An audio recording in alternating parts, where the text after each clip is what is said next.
Hello, ladies and gentlemen. Well, after what was supposed to be the most momentous week ever, we have a very neutral situation in the risk dial, and I think this is likely to continue. I think assets are going to continue bouncing around, and I think no major move is likely before the election now in November.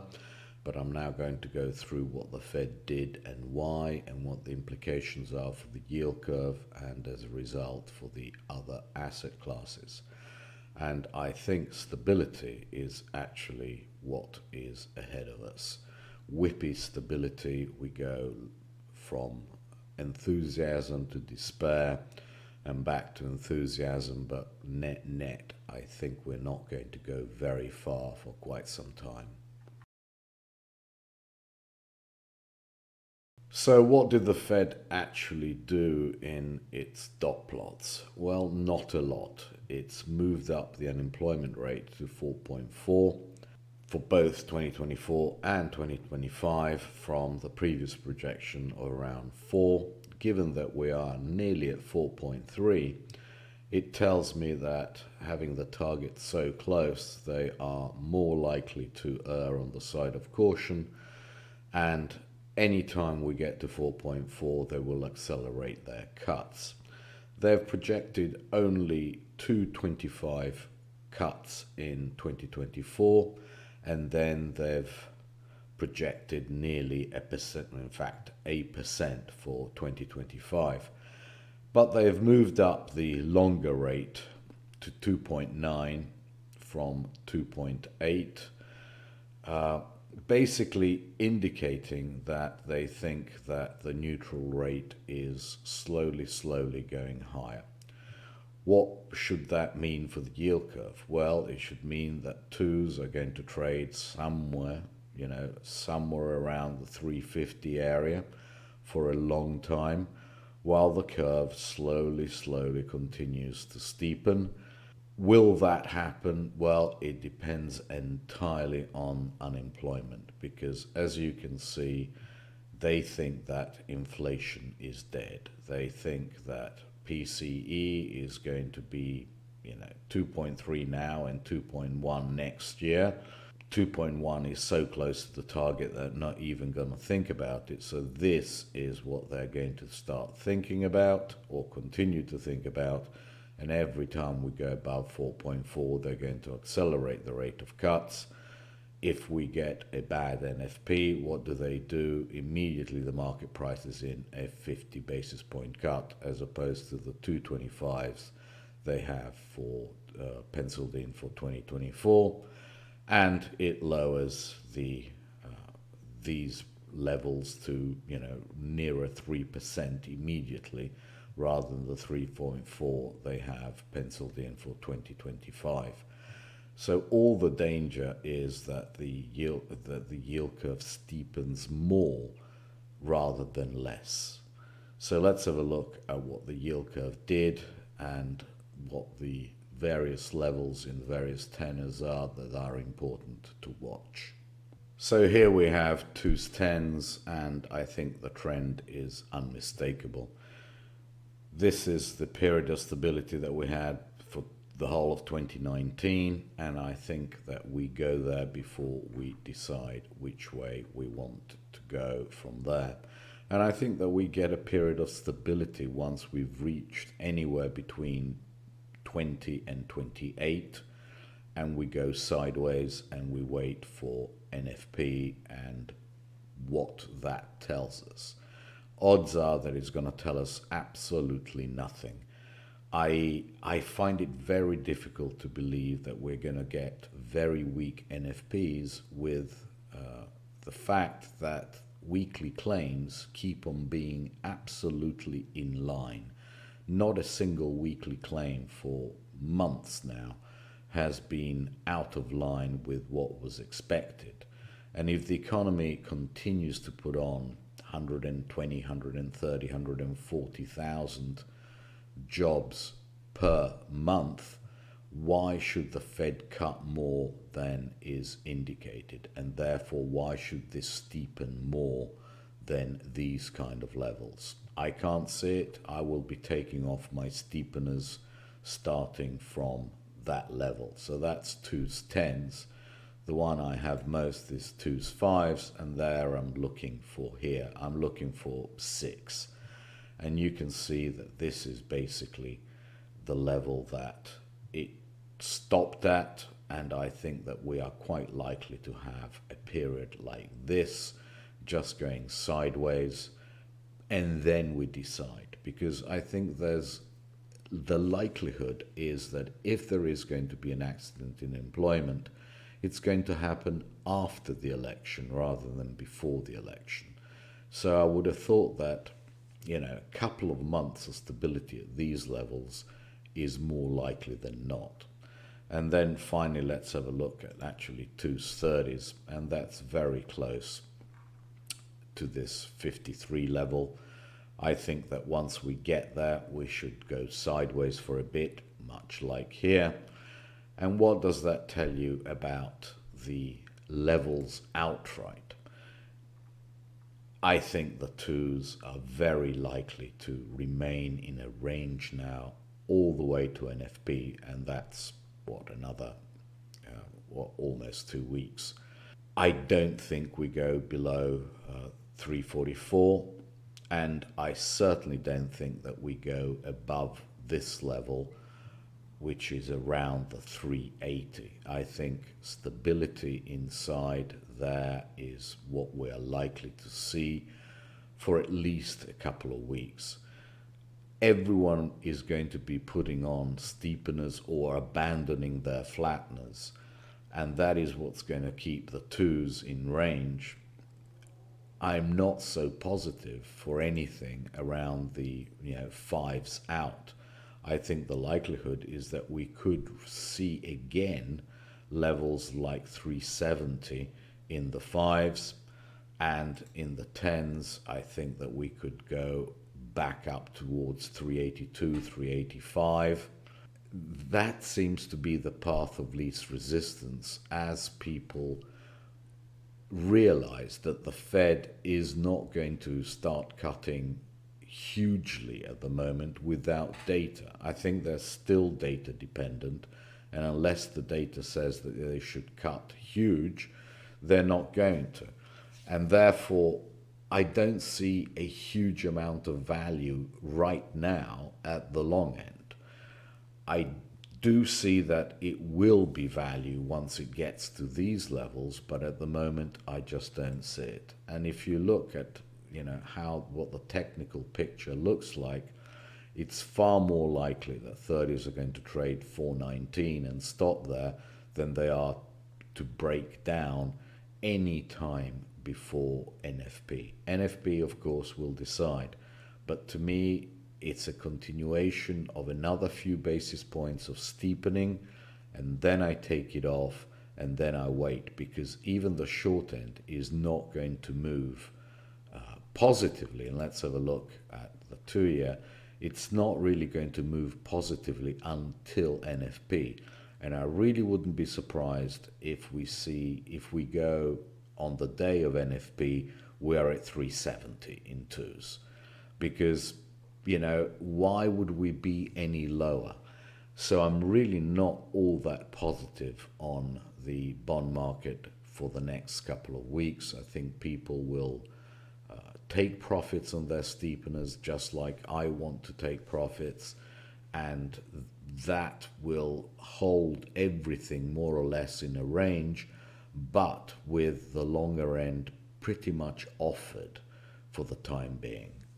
And another reason why I think that we're in a period of stability in the bonds and that they're not going to do better is real rates. You'll remember that I got in at 255. Actually, you don't see that spike there in tips, and lo and behold, what am I going to do on Monday? I'm going to sell all my tips.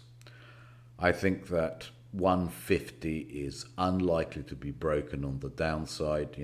Whether it's 148, 149, I don't much care, but around the 156 area, I think that we are close enough to that 150 for me not to see any risk reward in owning tips.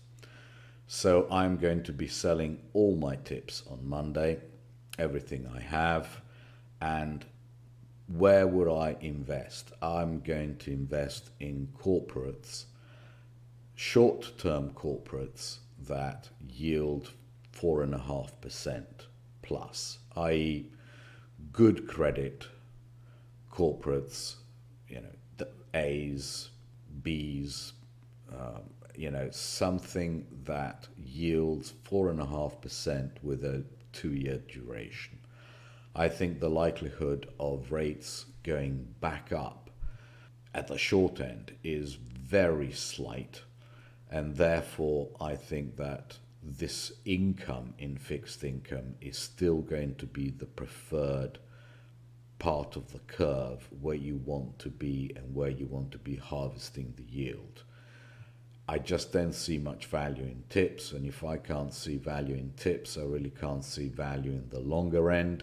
And while you might want to own some longer end, which I will continue to own very little of it, I think selling calls on bonds and selling calls on 10 years and selling calls on 30-year is the way to go. I think the likelihood of that market being able to power ahead without data is very, very slight indeed. Unfortunately, I don't have anything brighter to say about Europe and Germany than what I've said about the US. I think it's the same period of stability, and I think that the Schatz is permanently stuck around this 225 level. It won't go up, it won't go down. And just like the yield curve in the US, this one will continue to steepen until it gets to interesting levels, and then it'll stop. So I really can't see either the bubble or the Bund doing anything interesting, but slowly going back up towards 228, 230 in the Bund, and being stable at those levels. To me, the likelihood of the 2s10s not disinverting is very small. I think 2s10s in Germany go down to minus 12, which is positive 12. So I still favor being in the Schatz and doing nothing with that total stability while the Bund slowly bleeds and we get a positive curve there as well. Here is 0. I think the likelihood is that we go to 12 over the next 2 or 3 weeks, and then we bounce back, and that's going to be that. I just can't see anyone being excited by owning Germany, and that is probably the reason why people are actually buying a little bit of Italy, because of the carry. You get much better carry in Italy. If you have a look, here we are, 353 in the 10-year.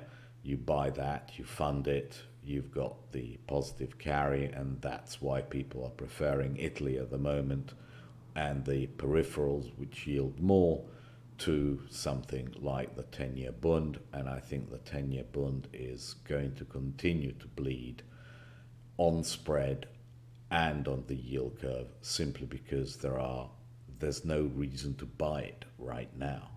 The differential between Germany and the US is stuck as well, and that confirms my view of the slow bleed in everything at the longer end. I think this 150 to 160 area is going to be where we remain until NFP. We slowly allow this to turn over. Then we see, I don't think we're going to see 172 again for quite some time. I think we're more likely to do something like this, which is basically go up and down for at least these 2 weeks between 160 and 150, and net have not a lot in it. And that to me says the dollar is going to be stable to slightly stronger as people get out of their short dollar positions and rebalance ahead of NFP. And don't forget that all we have before the election and the next Fed meeting is one set of NFPs and one set of inflation figures. I don't think that PCE this Friday is going to excite anyone. I think everyone knows that PCE is going to be low. What we need to know is, will the Fed accelerate cuts or not? And the only figure that gives us that is the NFP. And if, as I've been saying, the weekly claims continue to be in line, the more they continue to be in line, the more the market is going to discount that NFP is going to come out as expected. And therefore, instead of having 250s, for the balance of the year, we're going to have 225s. Now, don't get me wrong, we will get 225s unless the figures are incredibly strong. So what I'm saying is that the 225s are almost written in stone unless the NFP is like 175, 100, 200. So unless we get a re-acceleration in the growth of the economy and or the employment, we are going to get 225s, which limits the upside even in the longer end, but certainly in the short end. So I'm no way advocating selling, being short the short end, but what I'm think is very likely to happen is a slow bleed at the longer end until we get to those levels in the yield curve, and then we can get bounces in the longer end as well. But it's still a steepening, it's still a why own the long end. It just makes not a lot of sense given that we have zero term premia and we still have all these auctions coming out. Even next week we have 2s, 5s and 7s. The 2s will go great and then the 5s and 7s will go less great. So that is the environment that we're in. I don't see that there's any point in fighting this environment because for another 2 weeks we are really not going to be in a position to decide which way the next big move in the bond market is. The dollar is holding the support levels. The support levels are 139, and that is what I've had written for a couple of weeks, and it keeps on trying to get there and then it bounces. Triangulated against the 10s that I showed you tells me that we are more likely to go and test again this 101.90 level than we are to go and bust straight through the 139. If you have a look at what the situation looks like here on the weeklies, you can see that we are right on top of the 200-week moving average, which is still going higher. I think that 101.92 is going to be very difficult to bust through on the upside, but really what I'm saying is that a couple of weeks of going sideways into NFP is what we are most likely to get. And still I will be a seller at this 101.90 level. I don't have any problem with that. Well, DBC did more or less what I thought it would do. It came back above 21.75, and I think it's destined to trade this 22.88 area. Hardly exciting, but what it's basically doing is slowly, it will turn these moving averages, and it's got another chance when it opens up the Bollinger Bands, and let's have a look at that on the weeklies. It has a chance to break down towards the latter part of the year, and I really would not be surprised if it did that. I think the likelihood of it breaking this 2250 area, 2260 area is almost zero, and that actually ties in with what I've been saying about oil, and we'll have a look at that next. But this is the thing that really is interesting, and that is that gold against commodities, even when commodities are doing, relatively well, because let's face it went up from 2164 to 2220, so that's like 3% last week. This cannot turn. Gold is bid in terms of everything, even commodities, and that's the interesting part. Gold just seems to be going higher and higher. So here we have oil. It's going to top somewhere between 74 and 75.16.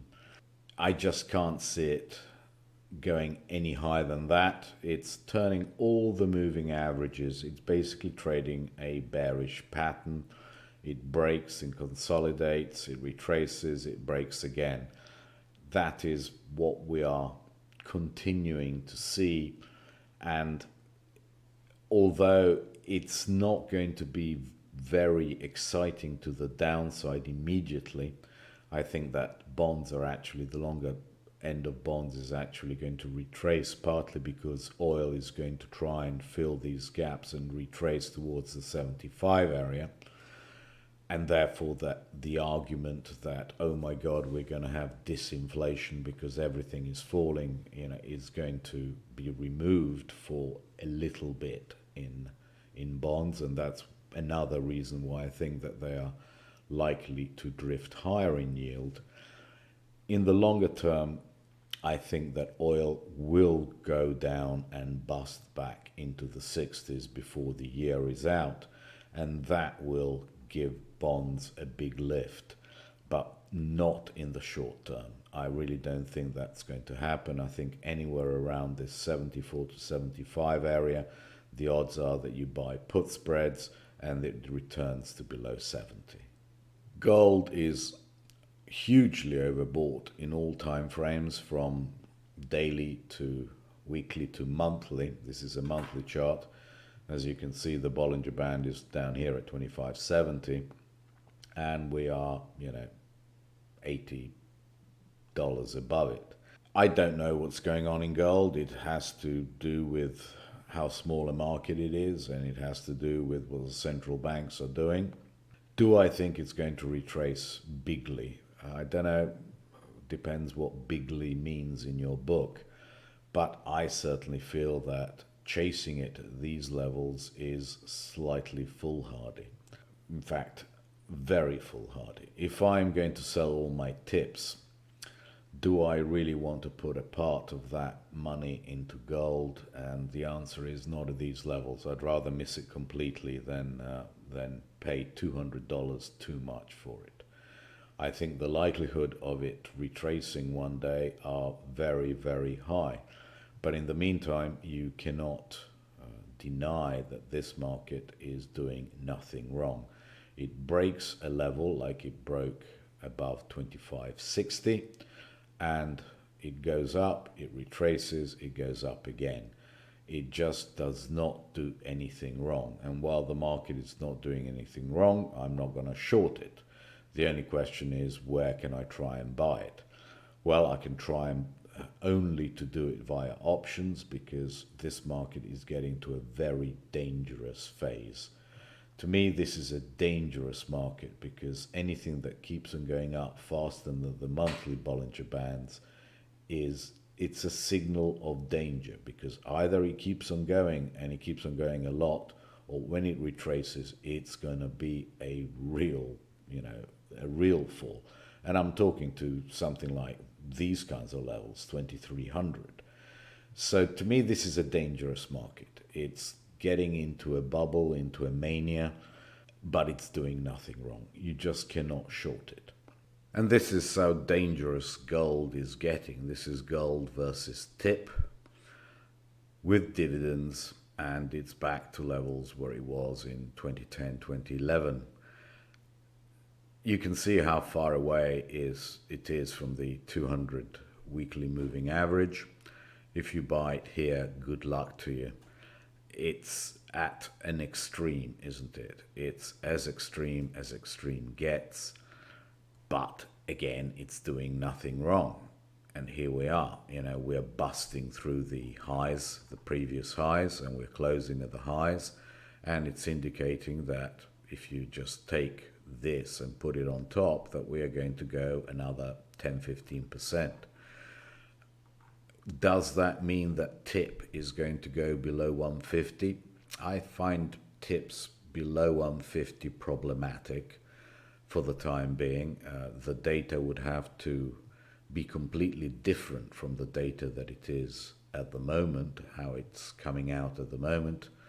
So I think it's unlikely that that tip really moves.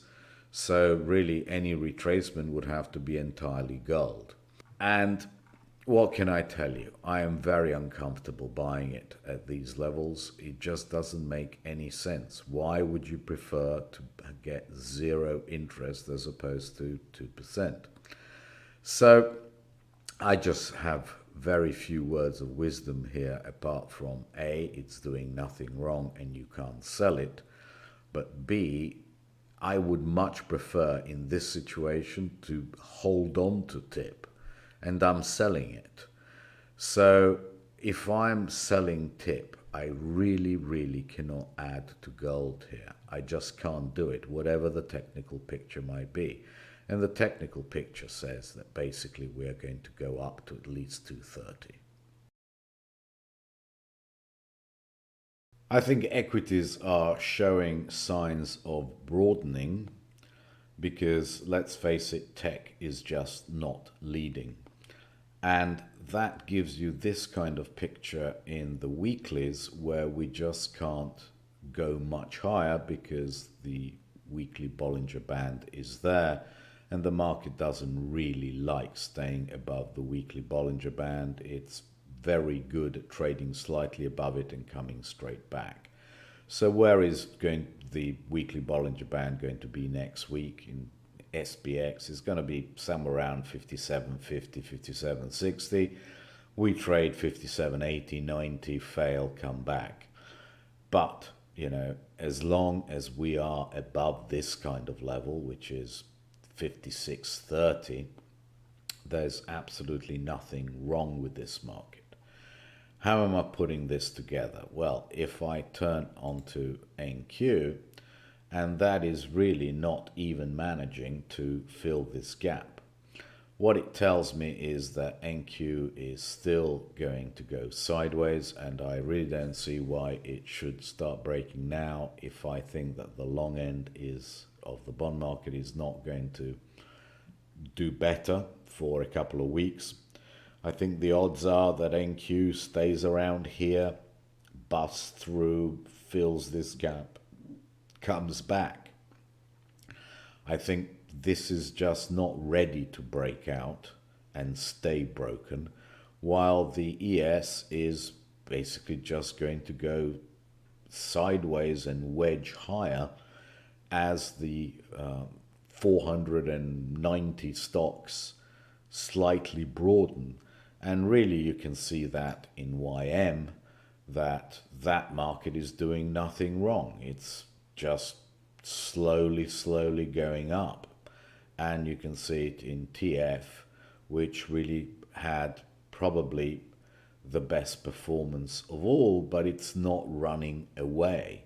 It's just staying within its bands, and every single one of these indices is actually saying that we're not going to go very far. And it tells me that people are going to get overexcited at the top because the market is going to go up and look for buyers, and then it's going to spit them out at the lows. I think equities for the next several weeks are going to be the most frustrating thing you can trade. And really what you have to do here is decide where you want to own them and sell that put really hard, and decide where you don't want to own them, and whatever you have, you sell calls against it and you do a buy right, and that's it. I think the net volatility. I'm not saying the realized volatility might not be significant, but what I'm saying is that net in the next 2 weeks, I would be surprised if equities have moved at all. It's a long time since we've looked at EEM, and I'm only looking at it because I'm interested in seeing how the other markets are going to respond over the election in the US. And really, I'm getting very few clues at the moment, and I will continue getting very few clues until we start breaking 45.04. As things stand, I think you are still a seller on new highs at 45.04, and you want to be flat up here. It's still not ready to break out. It could be doing an ABC and getting there and getting people all excited, but I think at 45.04 you sell everything you have. My offer is in there in any case. And even the Nikkei, I think, is going to have a very tough time sustaining 39,000 to 39,200. It just seems that all the markets, including the European markets, are basically stuck in a range. If you have a look here, this is a monthly chart of the stocks. It's been in a tight range on a close to close basis. It's gone nowhere for 6 months. So it's very difficult to see that any of these markets are going to be any different in 2 weeks, and that tells me that net equities are actually not going to perform before the election. I think too many unknowns, starting from the NFP, going on to what the real policy that the Fed will adopt is as a result to the election, which really could be a watershed moment in terms of deciding what the taxation pattern is going to be for corporations, etc., that I think it's very unlikely that owning equities over the course of the next 2 weeks is going to be a very profitable endeavor. I'm not saying they're going to lose money, but I just don't see the point of owning them here. I think VIX is getting interesting here, and it's getting interesting because it sometimes gives you an advance hint. As you can see, it keeps on trading to the 200-day moving average and then, bouncing off it. It's turning the 200-day moving average higher. And really, I'm going to have a good hint of, the necessity to buy some put spreads if we get to 1470, 1480, and it can't close below. If it closes below, it's probably going to go to the, to this kind of level, 1350. So I won't be rushing to buy them. In fact, odds are that the market is going higher.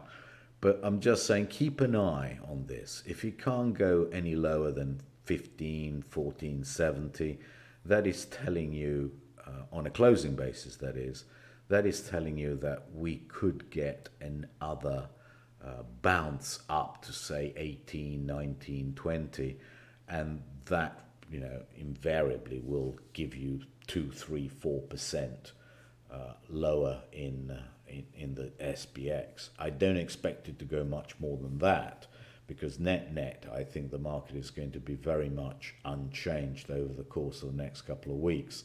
But it's just going to give you a trading hint, and that's what I'm keeping an eye on. And with that, on to the summary. I think that we are getting towards the end of the steepening for now, and I think that you really want to get out of your positions in the next week or so. As I showed you, I think then we go sideways before we decide. And in the meantime, I just don't see any point in owning the long end.